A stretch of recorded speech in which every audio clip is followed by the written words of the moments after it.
This is Houghton's new reversible political map and United States map combined. It was published in Chicago in 1890 by a man named F. Tennyson Neely. He published this wall chart, probably intended for use in schools and other kinds of places where you would be using a large chart like this to talk to a large group of people. It's a really interesting visualization of how the political parties in the U.S. Changed, grew, rose in power, fell in power over the course of the 19th century. So things stay fairly stable, relatively speaking, for the U.S. system of government until the 1830s, when things start to get really messy. The Democrats and Whigs are still the main parties that have most of the power, but you get lots of different third parties and other parties splintering off from those. A lot of this having to do with slavery and its implementation in the westward expansion of the U.S. A lot of these splinter groups you can see are focused on issues of abolition and slavery.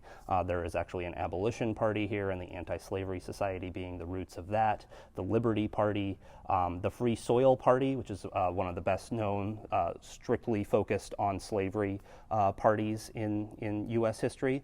And you have this sort of octopus going on of different political parties at this time. The Native American Party, which is an anti-immigration party, is also in this mix. But the Democrats and Whigs still being the two main strands here.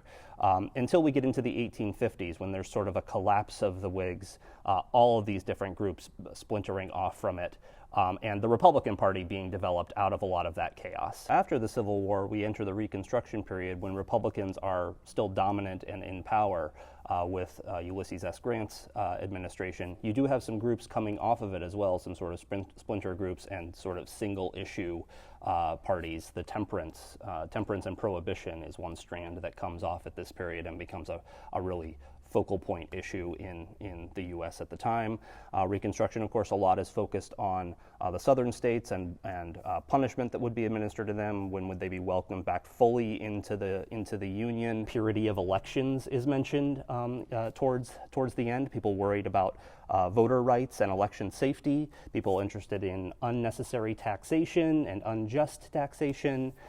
They're interested in other kinds of issues, but you can start to see a stabilization towards the end here of what we're more familiar with, which is the Democratic Party and the Republican Party, still not taking the same sort of stances that they do today, but being pretty firmly in control as the two parties who were dominant in the U.S. One of the interesting things about this chart is that it shows the sort of constancy of change in the U.S. political system over the entire time of our existence.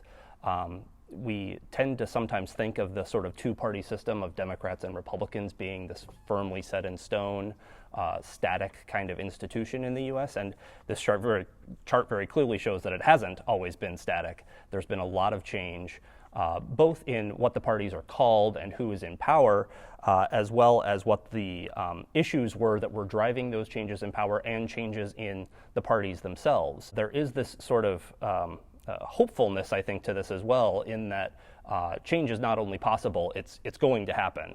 The political parties of necessity change along with the electorate, right? What the electorate demands and what they're interested in is what the political parties follow, and who is in power therefore follows from that.